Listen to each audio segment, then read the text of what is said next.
live the way we please. As long as we have done our best, then no one can do more.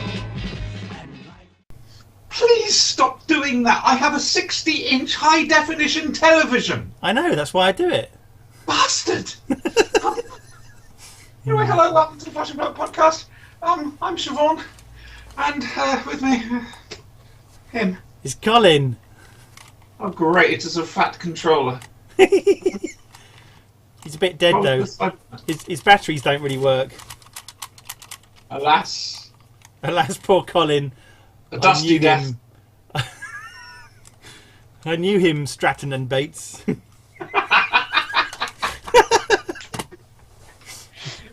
Yes, this is another one. I'm not sure what number this is. A couple of bits and pieces to show you, basically.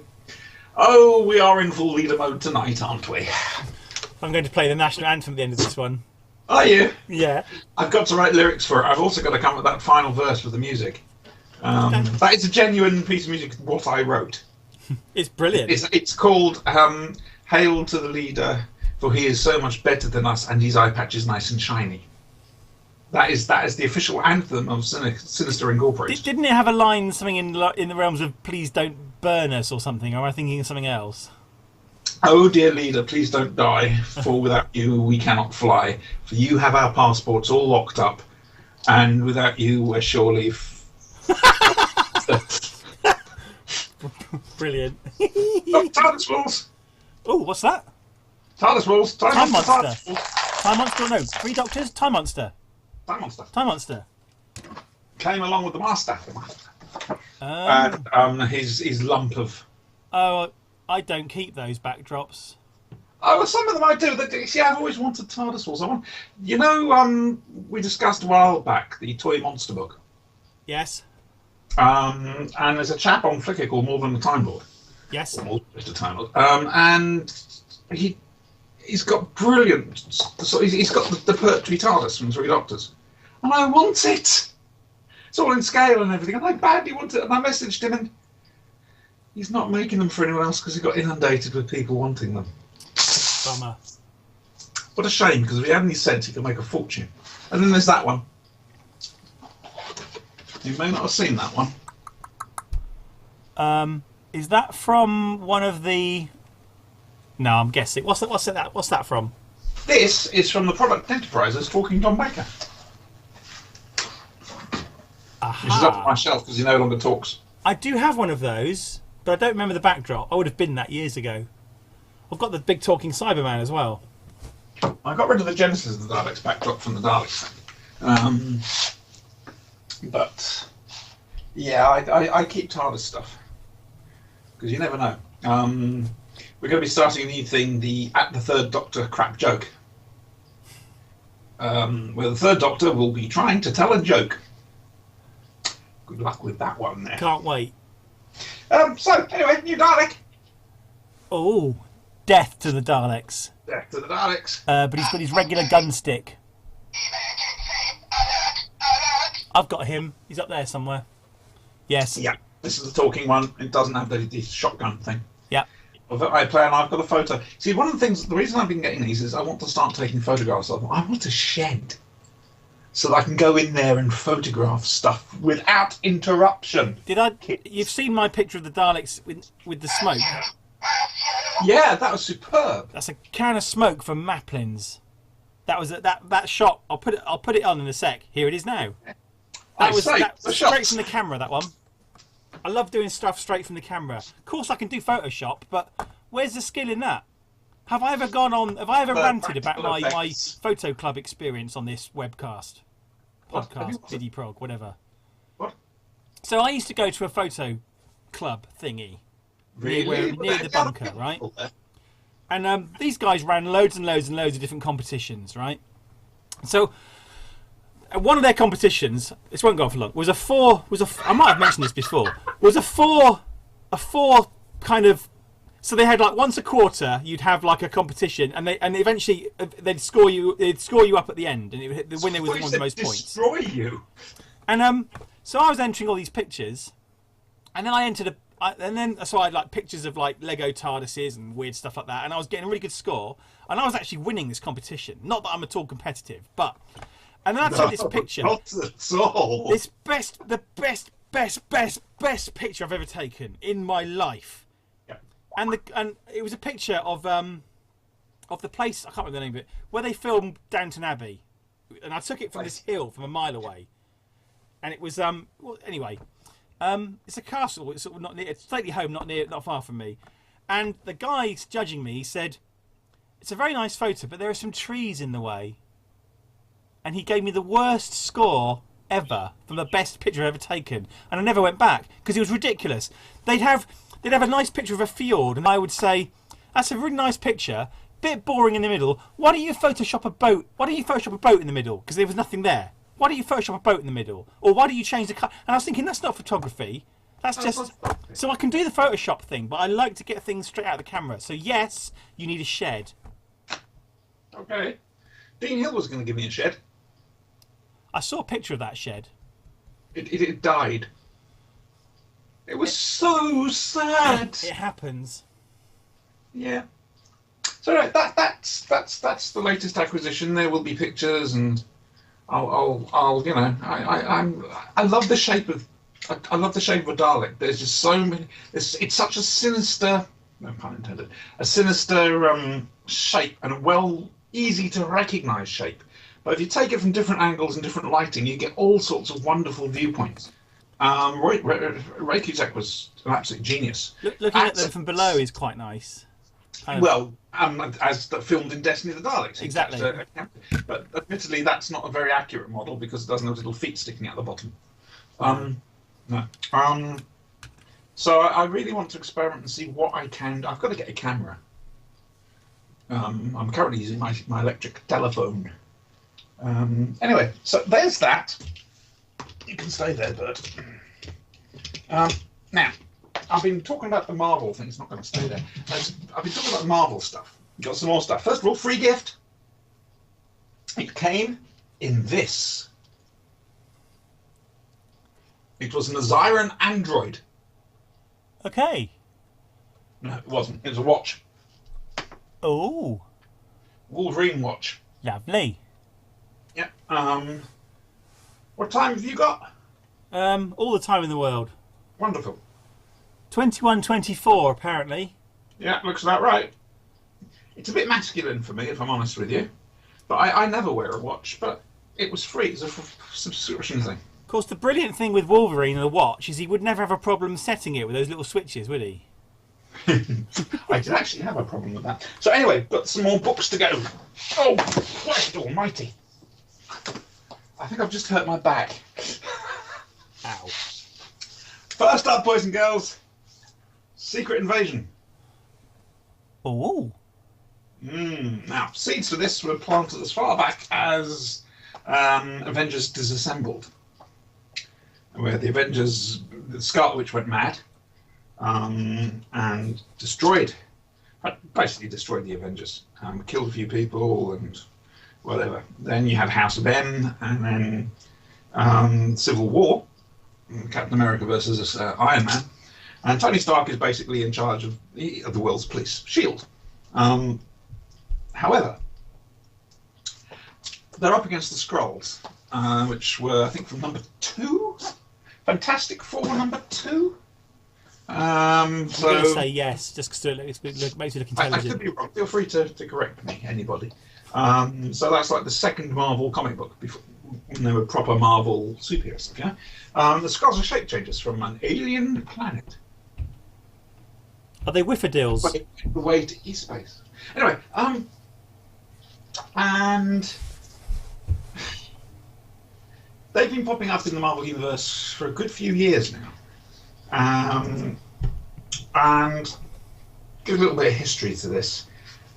Reed Richards, it's Mr. Fantastic from Fantastic Four, Doctor Strange, Professor Xavier from the X-Men, Black Bolt from the Inhumans, Prince Namor from Atlantis, and Tony Stark had all got together and formed the Illuminati. After, I think it was the Kree-Skrull War or something like this way back when. And they basically went there to the Scott homeworld and basically said, "Don't fuck with us anymore. We're sick of this." Unfortunately, they got captured. They've got no memory of being captured. They managed to escape. Reed Richards was tricked into basically saying, "Well, you know, if the Skulls wanted to be completely undetectable, this is what I'd do." So they did it. They were undetectable. Oh dear. And they've been, over the years, they've been swapping people out, putting in their own agents. I don't really want to give major names away, but yeah, a lot of heroes aren't who they seem to be. Oh. The big thing is, of course, is Tony Stark, Iron Man, is he a Skrull? He's the one who's let things get this bad. The Civil War and everything else like that. And this is a collection of, well, I think it's the 8-part mini-series. Obviously, there's stuff that goes around and everything else like that. And you've got like Avengers books that build up to it, whatever. Very good, and it sets the scene for the next 2 or 3 years of Dark Avengers stuff. Because no matter what happens, whether he is a Skrull or isn't, Tony Stark is out as head of the world police, head of S.H.I.E.L.D. S.H.I.E.L.D's disbanded, and Hammer is formed under the auspices of Norman Osborn, who was the Green Goblin and is as crazy as basically Box of frogs. Shit. Yeah. And yeah, loopy. So it's a good one. It's Brian Michael Bender's job. He's the guy responsible for basically making the Avengers, as they were. The next one from this collection, Uncanny X-Men, Second Genesis. Mm-hmm. This is basically Giant Size X-Men #1, yeah, and X-Men 94 to 103. The original X-Men, Beast, Iceman, Angel, Cyclops, and Jean Grey, Marvel Girl. The book got cancelled after about 90 issues or so. Because it's another Stan Lee, Jack Kirby collaboration to start with. And it was getting there. Sales were rising. Unfortunately, they cancelled it on the back of older sales numbers. And so they decided, well, we want to try and bring the X-Men back. How are we going to do it? So what they did was they came up with a new team. The new team had to go and rescue the old team, and then they could pick and choose who they wanted to stay in. And Chris Claremont took over as the writer. And he was there for 16 years, 17 years. Wow. Remarkable run. And did all sorts of things with the X-Men. Unfortunately, after that, the X-Men started to disappear up its own arse. There's just too many mutants, too many books, and different... and you couldn't keep track of it all. They ruined Excalibur. Excalibur used to be a very fun book. First 50 issues was a lot of fun. After that, it went downhill. Anyway, so this... it's the story of how the second team got brought together. And some of the stuff that's slowly leading up to the Dark Phoenix stuff, which this range has already done. It's book 2 in this range. It's fascinating. Like I say, it's Dave Cockrum artwork and Chris Claremont flexing his muscles for the first time with the X-Men. It's interesting to see... Was that you? No. Carry on. Was that accidental? Yes. Or was that just your mind thinking aloud? Carry on. Nothing to see here. Fascinating to see all the pieces being put into place for future stuff. Right. First now. When was that? That looks... So I've just seen you flicking through the pages there. That looks kind of 60s, 70s kind of style artwork, Yeah, am I? 70s. 70s, right. Again, fascinating. It's a bit like the very first episode of Dad's Army. Dad's Army, as we all know, is told in flashback. It's told from after the war at a meal in honour of Alderman Mannering. And it's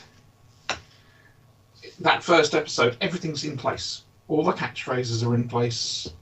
Everything's there, and it's as if Dad's Army came fully formed. Quite brilliant. The fact they're making a new movie. I was about to mention that. Toby Jones as Mannering, Bill Nye as Wilson. Do you know, I'm going to give it a chance. Okay. Maybe No Bagel. Maybe Tennant as Walker, or Leslie Grantham, who did it in the play. Okay, I can see that. Not sure about Godfrey. Nothing immediately springs to mind. Some of the rest of them, to be honest with you. Anyway, it would be nice to see Ian Lavender as the vicar. That would be good. Reverend Matthews. I think it was Reverend Matthews. No, Reverend Timothy Farthing. Bagel! Stop it. This is Bagel, in case you've never seen him before. I was expecting him to have a hole through the middle. What? I was expecting him to have a hole through the middle. Ah. You asked for that. You viewers didn't. Don't go there! Okay. Right, so the other range. I don't know whether that's a good thing or a bad thing, Dad's Army film. No idea. We'll see. Going about individual heroes. Jean Grey. She's not really grey, is she? No, she's not. She who keeps dying and getting better. Slight problem here. These only arrived today. You haven't read them yet? No. No, I haven't. So there's that one. And the next one, sure you recognise him. Oh yeah, big green thingy. What was he called? Bogeyman or something. Ian Pig. He's having an argument with Philip Morris. Again, not had a chance to read these. This is the Hulk Dogs of War. Well, it looks... A bit simplistic, actually. Yeah. Okay. It's got that new book smell. I love that new book smell. Can you do the flipping of the pages, please? Yes, certainly.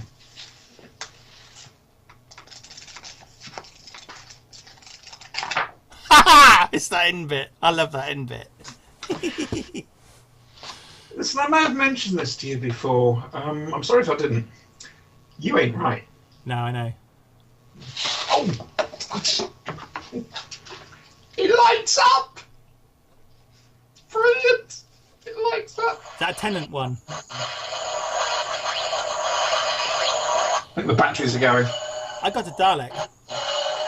Oh, yeah! Yeah. Tell us about this one. This is the Guard Dalek from The Chase. Again, inaccurate. It has a base on it.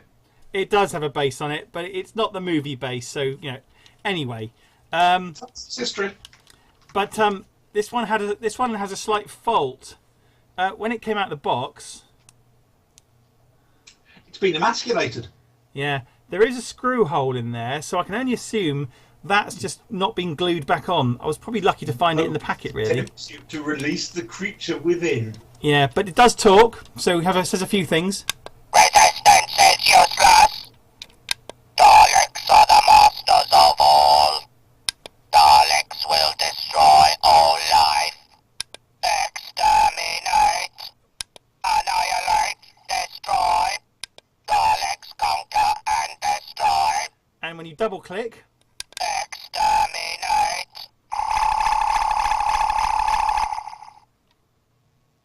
Gun's wrong. Gun sound wrong again. That's the Genesis gun sound mixed up in with something. Yep. I mean, this... I didn't double click it, but... Exterminate. That's Destiny. We should have the show hosted by Daleks. I can do the voices. Yeah, that's fascinating because basically they used movie props. Yes. Cut down movie props. Correct. Without the bases. But they didn't move. They just sat there on the Dalek time ship and didn't do anything. And also on Mechanus in the background. I don't specifically recall that, but you're probably right. Yes, episode 5 you'll see them mostly. But I do actually. I was a bit dubious. I thought when I ordered this, because I got this off eBay, so I paid over the odds for it. And I did think, do I really want one? Well, yes, of course I did. But it has grown on me, this colour scheme, actually. It's actually quite nice. What's the colour scheme? Yeah. It's basically a movie Dalek without the big lights and base. Essentially, yeah. I like the eye stalk. It's a nice eye stalk. Well, that's nice. I'm pleased. My Death to the Daleks Dalek eye stalk is bent. Hot water. Yeah, bottle of hot water and just gently going like that. Just a little bit. Just a little bit. I wouldn't mind one of those. I also want to get one of the Planet of the Daleks talking ones. Have you seen a man's invented a machine that allows you to walk your goldfish? Yeah, I thought that was a load of nonsense, quite frankly. The fish didn't look terribly comfortable.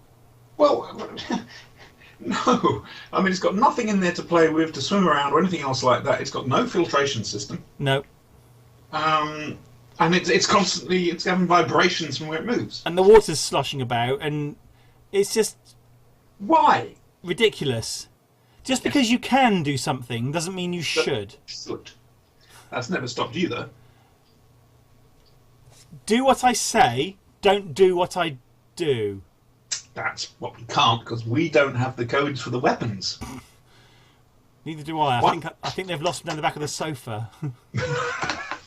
One day, Miss Winters, I'll have to show you this. Is that your remote control? That's my remote control, Yeah. which I've never used, Nope, me either. because A, it's just too beautiful to have around. When I first got it, I had Bailey, my dog. Yes. And it was hide it from the dog. Bailey liked to eat things. I've shown you this one, haven't I? This is the one I Yes. had made for me about 20 odd years ago. Oh. Aluminium and steel. It's very nice. It's very heavy. It feels like the proper sonic screwdriver should. That screws in. Doesn't do anything. It doesn't. None of it moves.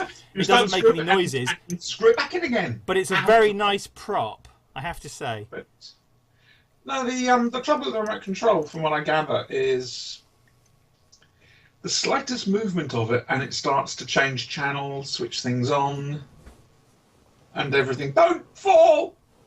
Come back! It's not worth it. So there's my remote control. Have you got one of these?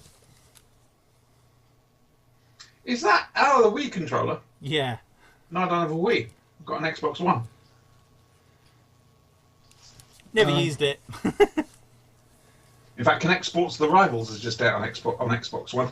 Really? Thank God. Exercise. I was missing my Xbox with Connect Sports and table tennis. And so I'm playing tennis now. It's not quite as good as the table tennis, but it'll do. And then there's rock climbing, which is Ooh. heart attack. Quite frankly, instant heart attack. That sounds quite fun. Rock climbing. Well, the thing is, if you play against people, you can grab them and throw them off. Brilliant. I thought you'd like that. Can you do a Star Trek 5 job? Or just zoom up behind them. Yeah.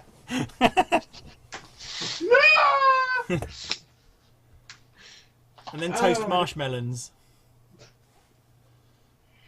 Life is not a dream. Please stop me quoting Star Trek 5. What does God want with a starship? There you go. Well, what does God want with a starship? I know what God wants with a starship. Oh, do tell me. If God's got all the starships, then Yeah. nobody's a danger to him. It's the Sutekh principle. Either that, or he wants to build a city of rock and roll. Very true. I think we've solved the universe's problems tonight. That's pretty damn good for a VidiProg. Yep. I'm not going to be able to top this. No. The Muppets will probably be back next week. Or next time. Whenever that is. Or not. What was I going to say? I was going to say something. I can't remember. Solved life's problems. Muppets back next week. Does that help? No. No, it doesn't. I think we better just say goodbye and I'll come back to it later. Goodbye, and I'll come back to it later. Doodles.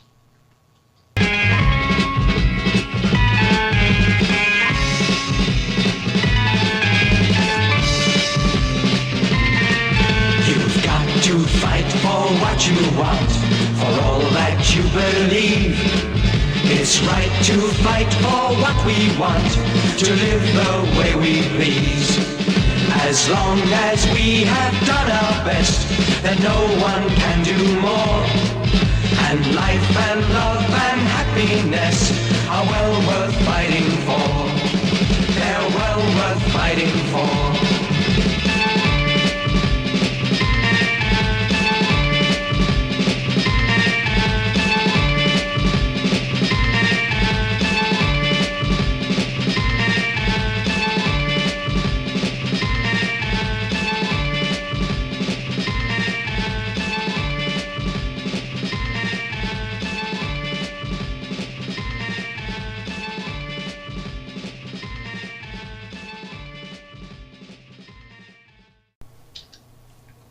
Tango sort of broke the ear off one of my canines.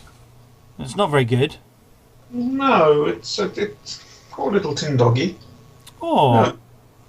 Yeah, can't find it. That's the one that came. It was a talking canine. Was. It came with Tom Baker, talking Tom Baker dog. So I've got to try and find the ear to stick it back in, but I'm not sure where that is. Anyway, I've remembered what I was going to say. I'm just going to remind people to let us know who they think the stupidest aliens are. At this address here.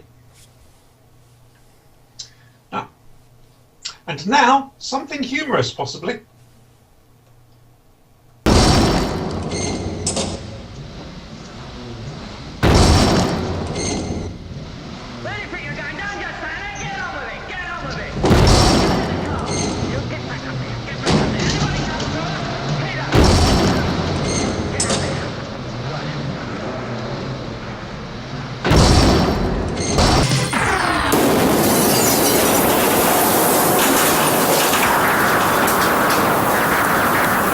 Well, I'm afraid that's the end of broadcasting tonight from Sinister Television. Thank you for watching, and for those who weren't, we will collect you in the morning. Good night. Don't have nightmares.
You will obey.